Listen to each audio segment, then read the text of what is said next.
Okay, let's see what the sage has to say on Ghislaine or Ghislaine Maxwell.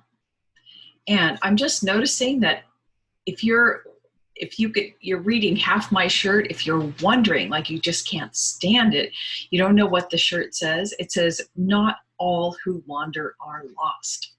Okay, just in case you were curious. All right, let's get on with Ghislaine Maxwell. What does the sage have to say about her situation?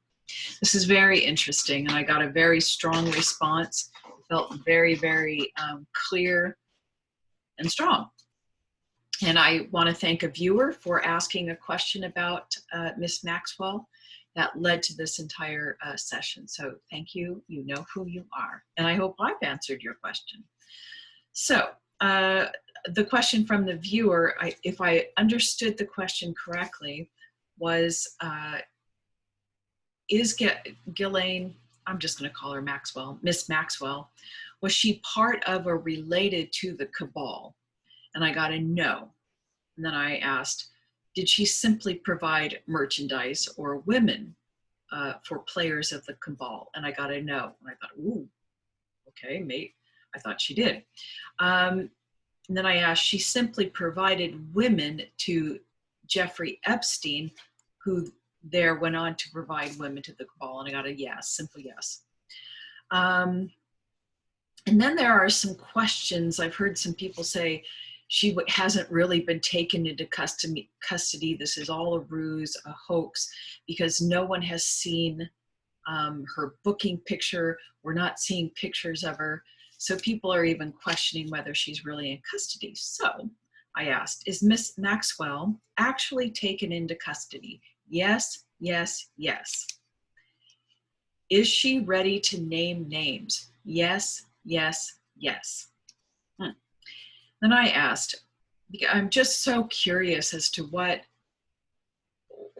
she's done is inexcusable, but excuse me, there's always an ego program, fear, or something that leads to these kinds of behaviors. And I always like to understand what is the underlying, what happened to this soul that would be so attached to an ego, a false ego program that it would lead this soul into this type of behavior. I was curious and I asked about that. But anyway, this question, was she so blindly in love with Jeffrey Epstein that she would do anything to please him? Yes, yes, yes. Then I asked, does she feel remorse or regret for her actions? Yes, simple yes. Could know more. Is the remorse because she got caught? Yes, yes. We could still know more, but a simple yes. Then I just kind of rephrased, does she truly feel and understand what she did was wrong? Yes. A simple yes, we could know more, meaning she understands what she did was wrong. And then I asked, was she just so brainwashed and deluded by her situation and her ego that she simply couldn't stop herself? Yes. And then I wanted to ask, is there a hexagram or a gene key that could help us understand what spell the ego was under that would kind of lead to these actions? And I got a yes. And the hexagram that I got was 43, which is called deafness. And it talks about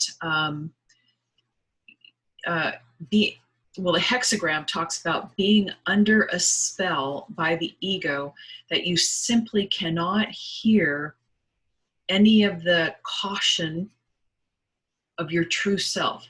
Your inner listening is totally deaf. And that's what the hexagram spoke about. That a spell or an ego belief or ego motivation was placed on her natural sense of caution and rightness. And it could have been like a phrase stating, oh, I can't read my writing, I'm sorry. Or a fear, let's see, nothing you can take a risk. Oh, fear nothing, you can take a risk. So something along the way, perhaps from Jeffrey, was saying to her, you have nothing to fear. Take a risk. Okay, you could do this. Take a risk. And she took that risk because the sage indicated later in my questioning or insight that she must have been told either from Jeffrey Epstein or early on in her life something about her will, that she didn't have a strong enough will. She was weak-willed. She must have been told something negatively wrong about her will, her natural state of correctness, that she took, like, believed it 100%, that it froze her own inner sense of rightness and caution. So when Jeffrey Epstein comes along and says, come on, you can do it. There's no fear. Take a risk. You love me, right? Do this. That it totally, she couldn't say no, right? Because she couldn't sense inside of herself that sense of right or wrong.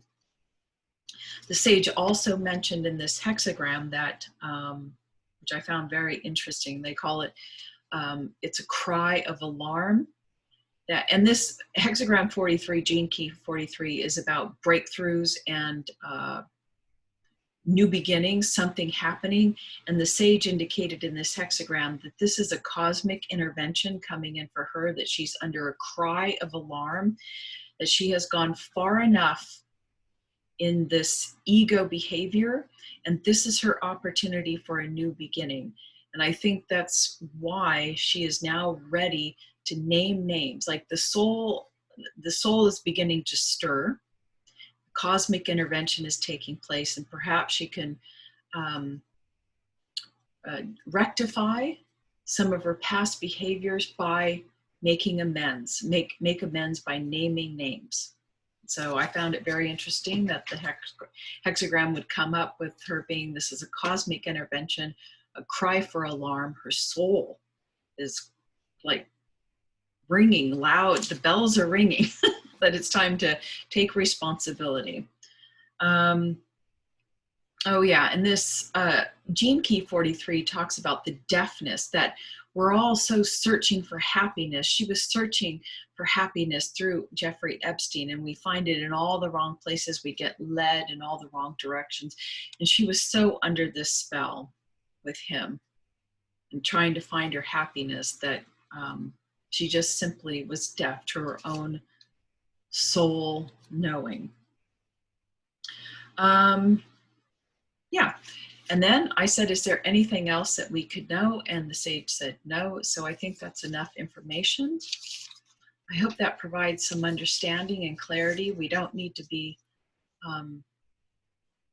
shooting poison arrows of hate and disgust to this soul, our sister. We've all done some shitty stuff. So no action is more wrong than another. It's just, well, I suppose it could be more wrong, but in cosmic viewpoint, nothing is more wrong than another. Everything's equal. So let's treat Miss Maxwell with a little bit of compassion and understanding. Okay? All right, until next time.